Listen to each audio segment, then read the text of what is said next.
सभी बच्चों का आपके इस परिवार नॉलेज पार्क में हार्दिक स्वागत है। स्वागत की इस कड़ी में बच्चों देखेंगे कि कंपटीशन का जो अनिवार्य अवयव होता है उस सभी आपके उसके एलिमेंट होने चाहिए, सभी एलिमेंट, और उस एलिमेंट का एक पार्ट होता है आपकी जनरल साइंस। आप जानते हो एसएससी हो या अन्य कोई आपका वनडे एग्जाम हो या सिविल पैटर्न में कोई एग्जाम हो, सभी में आप जानते हो साइंस का भी रोल होता है। तो आइए देखते हैं यहाँ पे साइंस क्या है वो हम यहाँ पे जानेंगे। आप जानते हो बेसिक साइंस आप पढ़ के आए हो, यहाँ पे आप जानते हो किसी भी परीक्षा में आपका साइंस का विशेष महत्व है। कहते हैं करना है ज्ञान तो पढ़िए विज्ञान, ये ध्यान दीजिए। और आप जानते हो किसी भी देश की तरक्की, किसी राष्ट्र की तरक्की, किसी भी प्रांत की तरक्की, किसी भी क्षेत्र की तरक्की, ये आपके विज्ञान पे आधारित है। ये युग हमारा क्या है? विज्ञान का युग है। यदि विज्ञान का ज्ञान नहीं है तो व्यक्ति को अधूरापन लगता है। इसलिए बच्चों ध्यान दो, किसी भी कंपटीशन की सफलता के लिए, ये मनुष्य का सर्वांगीण विकास के लिए विज्ञान का ज्ञान होना अति आवश्यक है। आइए यहाँ पे विज्ञान देखिए। विज्ञान शब्द की उत्पत्ति किससे हुई आपको मालूम है? साइंटिया नामक शब्द से हुई। विज्ञान शब्द की उत्पत्ति किससे हुई? साइंटिया नामक शब्द से हुई। और साइंटिया जो शब्द आया वो स्कायर से आया। स्कायर जो शब्द आया टू नो से आया, और टू नो जो आया वो नॉलेज से आया। अर्थात नॉलेज माने ज्ञान, अर्थात जिसमें ज्ञान का अध्ययन होता है वही विज्ञान कहलाता है। तो आइए देखिए यहाँ पे विज्ञान में आप देखेंगे बहुत ही अच्छा टॉपिक है। क्या? विज्ञान। किसी भी परीक्षा में सफलता के लिए इसका रोल बहुत अच्छा होता है। आप पढ़े हो कि जैसे कैटालिस्ट होते हैं, किसी भी रासायनिक अभिक्रिया की दर को बढ़ा देते, ये भी एक तरीके से विज्ञान है। तो इसके सहारे अन्य विषय भी आपके स्ट्रांग हो जाते हैं। इसलिए देखते हैं, आखिर देखते हैं विज्ञान आखिर है क्या? विज्ञान है क्या?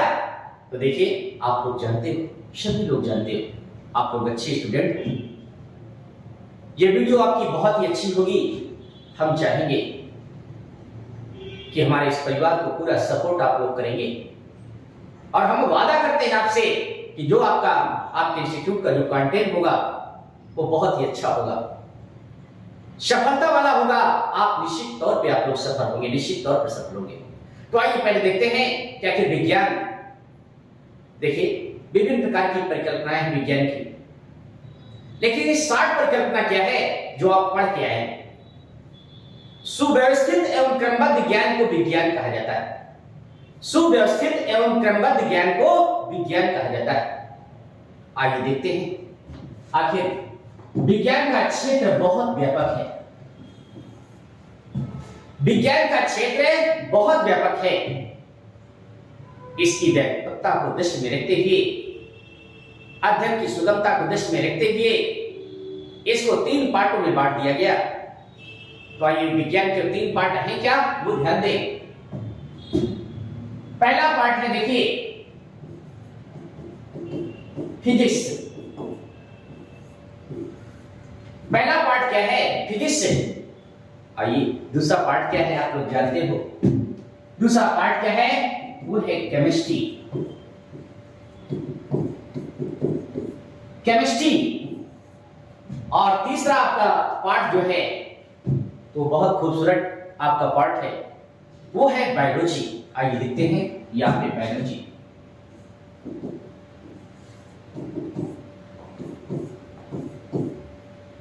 आप सभी लोग कंपटीशन के अच्छे स्टूडेंट हैं। आपको ज्ञात है कि विज्ञान में सबसे बड़ा रोल होता है, सबसे ज्यादा क्वेश्चन आते हैं। तो आपको मालूम है किससे आते हैं? बायोलॉजी से क्वेश्चन ज्यादा आते हैं। किसी भी वनडे एग्जाम में या सिविल का पैटर्न हो तो आपका देखिए बायोलॉजी के क्वेश्चन कुछ ज्यादा होते सभी से प्रश्न हैं। यहाँ पे फिजिक्स से भी आपके प्रश्न होते हैं, केमिस्ट्री से भी होते हैं, लेकिन बायोलॉजी से ज्यादा होते हैं। हम इतना कहेंगे कि सम्मान सभी को आपको देना है। किसी भी परीक्षा में सफलता के लिए स्टूडेंट को किसी भी पोर्शन को बचाना नहीं चाहिए कि ये कठिन है, ये इसको छोड़ दें, हम स्टडी ना करें। सफलता के लिए जानते हो शॉर्ट टिक नहीं होता। डिस्क्रिप्टिव बहुत जरूरी है, आपको अच्छे से पढ़ना है, अच्छी सी समझ आपके अंदर होना चाहिए, क्योंकि अब पेपर वो नहीं है कि आप रट दे 10 साल के पेपर हल कर लें और आप सफल हो जाए। किसी समय ये होता था, लेकिन अब आज नहीं। आज का जो पेपर का लेवल है वो बहुत हाई हो चुका है, और ये ध्यान दो, ये बौद्धिक विकास से संबंधित आपका पेपर होता है। तो आपके पास क्या होना चाहिए? बौद्धिक विकास। आपके पास क्षमता क्या होना चाहिए? चिंतनशील क्षमता। आपके पास क्षमता क्या होना चाहिए? अभिव्यक्ति की क्षमता। ये सारे गुणों से आपको सुशोभित होना चाहिए। किसी भी परीक्षा में सफलता के लिए बहुत जरूरी है। तो आइए देखते हैं यहाँ पे फिजिक्स क्या है, थोड़ा सा परिचय आप लोग देखेंगे। इसके बाद हम आप पढ़ाएंगे, आपको डिस्क्रिप्टिव पढ़ाएंगे, और पढ़ाने की कला भी होती है कि आपको उसकी तह तक जाना है, आपको अच्छे लेवल की तैयारी करना है। ये नहीं कि आप ऊपर ऊपर केवल पढ़ लें, गहराई पे न जाए। आपको सब कुछ करना है, बेहतर करना है। बट इसमें आपको ये ध्यान रखना है कि अपने लक्ष्य को पाने के लिए कुशल मार्गदर्शन की जरूरत होती है। किसी भी लक्ष्य को पाने के लिए हमारी जो टीम है इस मैटर में बहुत संवेदनशील है, बहुत ही एक्टिव है, और हम सब लोग मिलकर आपको 100% सफलता प्रदान कराएंगे। बस आपसे गुजारिश है कि आप लोग एक मौका दीजिए, अपने सहयोगियों को, अपने फ्रेंडों को ये जरूर बताइए कि आप चलिए नॉलेज पार्क चलिए, वहां की फैकल्टी देखिए, क्या बेस्ट फैकल्टी। और हम वादा करते हैं कि हम अपने कथन में 100% आपके खरे उतरेंगे। तो चलिए देखते हैं, विज्ञान में आपने देखा क्या है, आपका 3 पोर्शन का विशेष रोल है। एक तो आपका फिजिक्स, एक आपका केमिस्ट्री, एक आपका बायोलॉजी। आइए थोड़ा सा परिचय यहाँ पे देखते हैं। सबसे पहले देखते हैं कि आखिर फिजिक्स क्या है। What is physics? फिजिक्स है क्या? देखिए फिजिक्स आखिर है क्या, तो यहाँ पे देखेंगे फिजिक्स क्या है। Physics is the study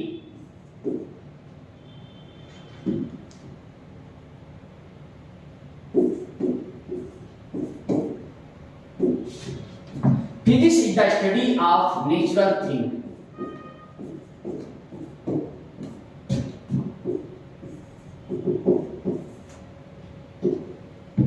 student ध्यान दो, physics is the study of natural things, अर्थात क्या है? भौतिक विज्ञान प्राकृतिक चीजों का अध्ययन है। क्या है भौतिक विज्ञान? प्राकृतिक चीजों का अध्ययन है। अर्थात दूसरी भाषा में हम ये कह सकते हैं, दूसरी भाषा में, दूसरे शब्दों में हम ये कह सकते हैं कि विज्ञान की वो शाखा जिसमें प्रकृति एवं प्राकृतिक घटनाओं का अध्ययन किया जाता है भौतिक विज्ञान कहलाता है। हम ऐसे भी कह सकते हैं, विज्ञान की वो शाखा जिसमें प्रकृति एवं प्राकृतिक घटनाओं का अध्ययन किया जाता है भौतिक विज्ञान कहलाता है। देखा आपने, जान ले क्या है फिजिक्स क्या है। और देखिए जो फिजिक्स शब्द की उत्पत्ति हुई है वो फ्यूजिस नामक शब्द से हुई है। किससे? फ्यूजिस नामक शब्द से भी। और फ्यूजिस जो शब्द आया है नेचुरल से आया है, और नेचुरल माने क्या होता है? प्राकृतिक। अर्थात प्राकृतिक चीजों का अध्ययन ही भौतिक विज्ञान कहलाता है। या आप ये कह सकते हैं कि physics is the study of natural thing, अर्थात प्राकृतिक चीजों का अध्ययन ही, प्राकृतिक वस्तुओं का अध्ययन ही भौतिक विज्ञान कहलाता है। देखा आपने, हमने परिचय दिया क्या फिजिक्स का। इसी में यदि आपसे कहा जाए कि फादर ऑफ फिजिक्स कौन है, तो आपको मालूम है फादर ऑफ फिजिक्स कौन है? आइए देखते हैं फादर ऑफ फिजिक्स है कौन। तो आपको मालूम है, सभी हमारे स्टूडेंट को मालूम है, और ना मालूम हो तो ये देख लीजिए, क्या? न्यूटन। फादर ऑफ फिजिक्स कौन है? न्यूटन। इनका पूरा नाम है sir Isaac Newton. Sir Isaac Newton, इन्होंने सबसे पहले गुरुत्वाकर्षण की खोज की थी, इसलिए इनको फादर ऑफ फिजिक्स कहा गया। इसलिए इनको फादर ऑफ फिजिक्स कहा गया। और कभी पूछा जाए कि फादर ऑफ मॉडर्न फिजिक्स कौन है, तो आप जानते हो फादर ऑफ मॉडर्न फिजिक्स कौन है? Albert Einstein. अल्बर्ट आइंस्टीन कौन है? फादर ऑफ मॉडर्न फिजिक्स है। देखा आपने, हमने फिजिक्स की संक्षिप्त व्याख्या किया। यहाँ पे आपने जाना कि फिजिक्स क्या है? भौतिक विज्ञान क्या है? प्राकृतिक चीजों का अध्ययन। Father of physics Newton, father of modern physics कौन है? Albert Einstein. आइए इसी परिवेश में हम परिचय आपको देंगे केमिस्ट्री। इसी रसायन विज्ञान कहते हैं। आप जानते हो इसकी अध्ययन की सुगमता को दृष्टि में रखते हुए रसायन विज्ञान को 3 पार्टों में बांटा गया। वो 3 पार्ट होते हैं इनऑर्गेनिक, ऑर्गेनिक और फिजिकल। ये 3 पार्ट होते हैं। तो आइए देखिए, यहाँ पे हमें तीनों पार्टों का नहीं, हमें सामान्य रसायन विज्ञान आपको अध्ययन करना है और हम कोशिश करेंगे कि आपको बेहतर कंटेंट उपलब्ध कराएं केवल एग्जाम की दृष्टि से। सफलता के लिए आपको जरूरी है कि हमें चाहिए क्या, हमें उस चीज का स्टडी करना है। यहाँ पे ध्यान दो। तो सभी बच्चे ध्यान दो। ये केमिस्ट्री शब्द देखिए कहां से आई। केमिस्ट्री, जैसे हमने फिजिक्स को बताया कि फिजिक्स नामक शब्द से फिजिक्स की उत्पत्ति हुई, ठीक उसी प्रकार यहां पे केमी नामक शब्द से केमिस्ट्री की उत्पत्ति हुई। ये शब्द क्या है? केमी। ये केमी शब्द है। आपको बता दें मिस्र देश की मिट्टी का रंग क्या था? यहाँ पे देखिए कौन सा देश है आपका? मिस्र देश। यहां पे मिस्र देश की मिट्टी का रंग काला था। मिस्र देश की मिट्टी का रंग क्या था? काला। इसलिए इसका नाम पड़ा क्या? कीमिया। क्या नाम पड़ा? यहां पे देखिए ये कीमिया नाम पड़ा। मिस्र देश की मिट्टी का रंग क्या था? काला था, इसलिए नाम पड़ा क्या? कीमिया। और कीमिया अर्थात कभी पूछा जाए कि केमिस्ट्री की उत्पत्ति कहां हुई, तो आपको बताना है कहां हुई? मिस्र देश में हुई। केमिस्ट्री की उत्पत्ति कहां हुई? मिस्र देश में हुई। देखा आपने? तो यहाँ पे केमी नामक शब्द से आपका उत्पत्ति हुई किसकी? केमिस्ट्री की। देखा आपने? ये केमिस्ट्री देखी। फिर नाम इसका क्या पड़ा? केमी से कीमिया। कीमिया नाम क्यों पड़ा? क्योंकि मिस्र देश की मिट्टी का रंग क्या था? काला था, इसलिए नाम पड़ गया कीमिया। तो आइए देखा आपने, यहाँ पे केमिस्ट्री की भी उत्पत्ति आपने देख लिया। आपने केमिस्ट्री की भी उत्पत्ति देख लिया। यहाँ पे आपने देखा कि फादर ऑफ फिजिक्स क्या थे? न्यूटन। तो अब यहाँ पे ये भी जानना है आपको, स्टूडेंट ध्यान दो कि केमिस्ट्री के फादर कौन है। तो आइए, आपने नाम सुना होगा, बहुत अच्छा नाम, Lavoisier. Lavoisier the father of chemistry. आप देखिए रसायन विज्ञान के जनक है कौन? लेवोसियर। देखा आपने? आखिर केमिस्ट्री है क्या? आखिर केमिस्ट्री है क्या? तो ध्यान दो, पदार्थों में या शरीर में होने वाले भौतिक परिवर्तन या रासायनिक परिवर्तन का अध्ययन हम किसमें करते हैं? रसायन विज्ञान में करते हैं। किसी भी पदार्थ में कोई प्रोडक्ट है आपका, कोई बीकर है, आपने उसमें लिक्विड डाला, उसमें अन्य मटेरियल डाला, क्या उसमें क्या परिवर्तन हो रहा है? इस परिवर्तन का अध्ययन किसमें करते हैं? केमिस्ट्री में करते हैं। डॉक्टर दवा लिखते हैं, किसी की दवा फायदेमंद होती है, किसी डॉक्टर की दवा क्या है? रिएक्शन कर जाती है। ये रिएक्शन कर जाती है, तो ये रिएक्शन किस में अध्ययन करेंगे? केमिस्ट्री में अध्ययन किया जाता है। तो पदार्थों में होने वाले रासायनिक या भौतिक परिवर्तन का अध्ययन किसमें करते हैं? रसायन विज्ञान में करते हैं। देखा आपने रसायन विज्ञान को देखा। इसके बाद ये भी आपने देखा कि रसायन विज्ञान की उत्पत्ति किस शब्द से हुई, और आपने ये भी देखा इसके फादर कौन है। आपने परिचय देखा फिजिक्स का, आपने परिचय देखा केमिस्ट्री का। आइए स्टूडेंट देखिए, इंटरेस्टिंग टॉपिक आपका देखिए बायोलॉजी, जिसमें कंपटीशन में सबसे ज्यादा क्वेश्चन आपके बायोलॉजी से आते हैं। अब देखिए, आपको जानना है कि बायोलॉजी की उत्पत्ति कैसे हुई, तो ध्यान से यहां पे ये देखिए बायोलॉजी, इसका अर्थ क्या होता है? जीव विज्ञान, मतलब जीवों का विज्ञान। कभी पेपर में आप क्या है कि बायोलॉजी शब्द का प्रयोग किसने किया था? तो आइए देखिए, 1802 में, यहां पे ध्यान दो, 1802 में लेमार्क एवं ट्रेवेनश ने, कौन? लेमार्क एवं ट्रेवेनश ने बायोलॉजी शब्द का प्रयोग किया था। बायोलॉजी शब्द का प्रयोग किया था किसने? लेमार्क के पीरियड से 1802 में। अब प्रश्न इस बात का बना, ध्यान से देखिए, पढ़ने का तरीका सीखिए कि आपको क्या है, आगे से अंत तक जाना है, आपको कोई चीज छोड़ना नहीं है, आपको समझना है। आप कंपटीशन के स्टूडेंट हैं, एकेडमिक क्लास से नहीं कि इंपॉर्टेंट केवल आप पढ़ो बस खत्म हो गया। आपको सब कुछ पढ़ना है, आपको ध्यान दो, सब कुछ पढ़ना। जब आप पढ़ोगे ना, बड़ा आनंद आएगा, स्वयं में आप आनंदित होंगे, स्वयं में आनंदित। आधा अधूरा ज्ञान हमेशा नुकसानदायक होता है, हमेशा नुकसानदायक। कहते ना, a little knowledge is a dangerous thing, a little knowledge is a dangerous thing, अर्थात अल्प विद्या दुख का कारण है। इसी को हिंदी में कहते हैं नीम हकीम खतरे जान, अददल गदरी छलकत जाए। तो बच्चों, आप लोग खुद समझदार हो, बहुत ही अच्छे स्टूडेंट हो, आप लोग खुद जानते हो, क्योंकि क्या है, ज्ञान बहुत जरूरी है। और ज्ञान कहां से आता है? विज्ञान से आता है। ध्यान दो, विज्ञान कहां से आता है? विज्ञान से आता है। इसलिए कहते करना है ज्ञान तो पढ़िए विज्ञान। और देखिए, जिसके पास ज्ञान आ जाता है तो पावर अपने मन से आ जाती है। ध्यान दो स्टूडेंट, पावर, जिसके पास ज्ञान होता है पावर अपने मन से आ जाती है। इसलिए कहते हैं ना, knowledge is a power, knowledge is infinite and it is a continuous process. ये निरंतर चलने वाली प्रक्रिया है स्टूडेंट, ध्यान दो। तो आइए देखिए, अपने नॉलेज को बढ़ाते हैं। देखिए, आप बहुत अच्छा नॉलेज आपने देखा, आपने फिजिक्स में देखा, केमिस्ट्री में आपने देखा, आइए जबरदस्त का नॉलेज आप देखते हैं, बायो का परिचय हम कराते हैं। तो आपने देखा पहला परिचय, तो ये देखा आपने कि आपका 1802 में आपका बायोलॉजी शब्द का प्रयोग किसने किया था? लेमार्क एवं पेरेस ने किया था। कभी आ जाए कि फादर ऑफ बायोलॉजी है कौन? तो फादर ऑफ बायोलॉजी आप जानते हैं कौन है? अरस्तु। फादर ऑफ बायोलॉजी कौन है? अरस्तु हैं। इसको अरिस्टोटल लिखा करो तो स्पेलिंग आपकी सही आ जाएगी। फादर ऑफ बायोलॉजी कौन है? अरस्तु। आइए देखिए, देखा आपने अरस्तु फादर ऑफ बायोलॉजी है। अब ये देखा आपने, बायोलॉजी का विस्तार इतना बड़ा है कि इसका अध्ययन करना पाना बहुत कठिन होता है।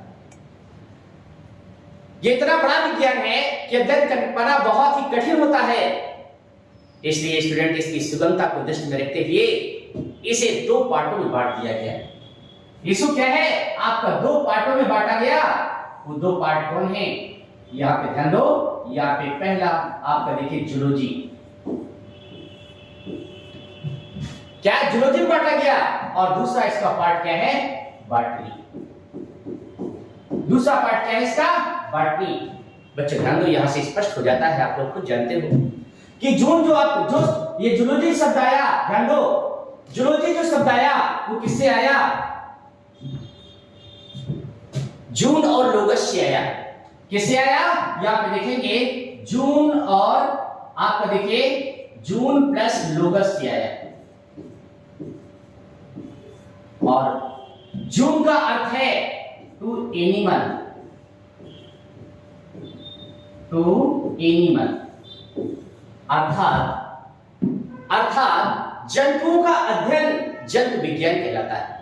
अर्थात जंतुओं का अध्ययन क्या कहलाता है? जंतु विज्ञान कहलाता है। देखा आपने? अब इसी में क्वेश्चन देखिए, कभी आ जाए आपके पेपर में कि फादर ऑफ बायोलॉजी कौन है?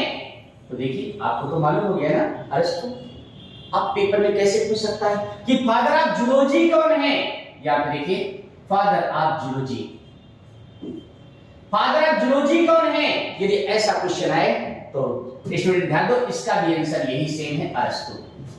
इसका भी आंसर वही सेम है, क्या? अरस्तु। चाहे फादर ऑफ बायोलॉजी कहा जाए तो भी आपका अरस्तु, और फादर ऑफ जूलॉजी कहा जाए तो भी आपका क्या है? अरस्तु।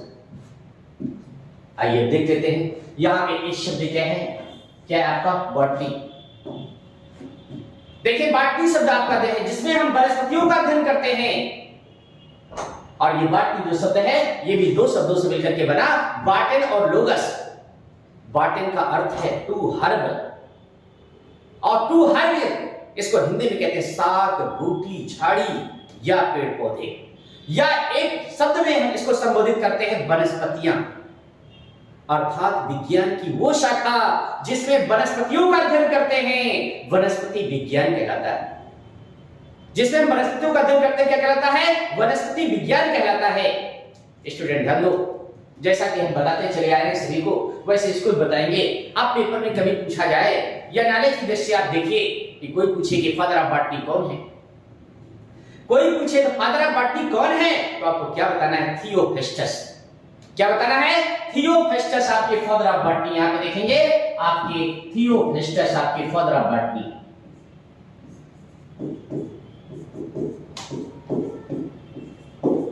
Theophrastus is the father of botany. Student ध्यान दो, यदि पूछा जाए कि आखिर क्यों, आखिर फादर ऑफ बॉटनी थियोफेस्टस को ही क्यों कहा गया, तो आइए जानिए, देखिए क्यों कहा गया। ये ऐसे वैज्ञानिक थे जिन्होंने सबसे पहले 500 पौधों को एकत्रित किया। 500 पौधों को एकत्रित करके एक हर्बेरियम फाइल बनाई।